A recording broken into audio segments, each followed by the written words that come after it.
습니다. 기름값 그것이 알고 싶다.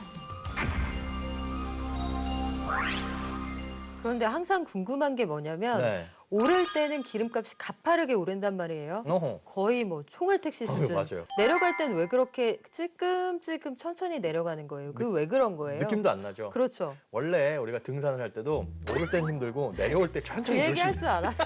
아니거든요. 내려올 때 훨씬 빠르거든요. 아니 그 무릎 나가요. 큰일 납니다. 조심하셔야 될 나이예요. 왜 이러세요? 아, 참. 네. 자, 그거를 농담이고 말씀을 드리겠습니다. 이게 뭐냐 하면 사실상 이 정유 회사들이 어떻게 기름을 수입해다가 어떻게 우리한테 공급을 하는지 좀 알아봐야 돼야 될 것 같은데 이 정유 같은 경우에는 이 규모 자체가 크다 보니까 저렴하게 들어왔을 때는 아무래도 기존에 쌓아놓은 것들을 소화하는데 걸리는 시간이 있고 또 그 저렴하게 들어온 기름을 다시 파는데 이걸 또 소화하는 기간이 있기 때문에 그 시차가 조금 어긋나는 것 그리고 그 중간에서 마진이 살짝 붙는데 이게 정유회사에서 붙는 마진도 있고 또 해당 개별 주유소에서 붙이는 마진도 있기 때문에 아무래도 우리가 체감하는 거는 오를 땐 바로바로 오르고 떨어질 땐 좀 더디게 떨어지는 이렇게 체감된다라고 보시면 될 것 같네요. 착실한 거예요? 글쎄요. 그런데 그 올라가고 내려가는 속도도 문제지만 사실 가장 큰 불만은 절대적인 금액이에요. 아, 맞아요. 기름값은 50%가 1년 동안 떨어졌다는데 지난해 초 기준으로요. 그렇죠. 그런데 실제로 기름 넣으러 가면 휘발유 값은 하락폭이 한 20%대 중반에 그쳤단 말이죠. 맞아요. 이런 것들은 왜 그럴까 생각해 보면 유류세도 한 몫을 하는 것 같습니다. 사실 알고 계시겠지만 기름값의 상당 부분을 차지하고 있는 게 바로 기름값에 붙는 유류세인데요. 이게 정률로 붙다 보니 기름값이 떨어지든 올라가든 항상 부담해야 되는 그 폭이 상당히 큰 거죠. 네, 맞습니다. 우리나라 이 세금은 어느 정도냐?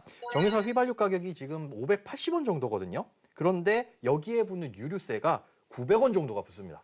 사실 580원 정도라고 한다면 생수보다도 싼 거예요. 우리가 마트에서 먹는 생수보다도 싼 게 기름인데 여기에 세금이 훨씬 더 많이 붙다 보니까 결국은 소비자들한테 돌아오는 가격이 엄청나게 큰 거죠. 그런데 한편으로는 미국 같은 경우에 유류세가 저렴하죠. 122원 정도라고 합니다. 저는 근데 이게 이해가 안 돼요. 그런데 미국하고 우리나라를 네. 단순히 비교하기는 좀 어려운 측면이 있어요. 왜냐하면 네. 우리나라는 만약에 우리가 집에서 나와서 상암동에 온다 그러면 대중교통을 이용할 수 있는 굉장히 다양한 방법이 있잖아요. 저는 늘 대중교통 타고 그렇죠. 다녀요. 그 버스 충분하죠. 타고 한 번에 오신다고. 네. 그런데 미국은 땅이 넓기도 하지만 그 대중교통 체제 자체가 그렇게 정비되어 있지 않기 때문에 사실상 차량이 생필품인 거예요.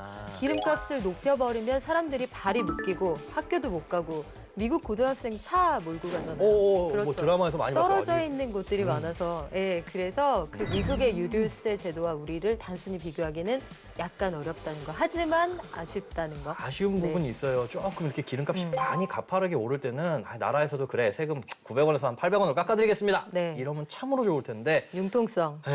저 위까지 안 들리는 것 같습니다. 좀 크게. 한번 얘기해 볼까요? 하나, 둘, 셋. 좀만 깎아주세요.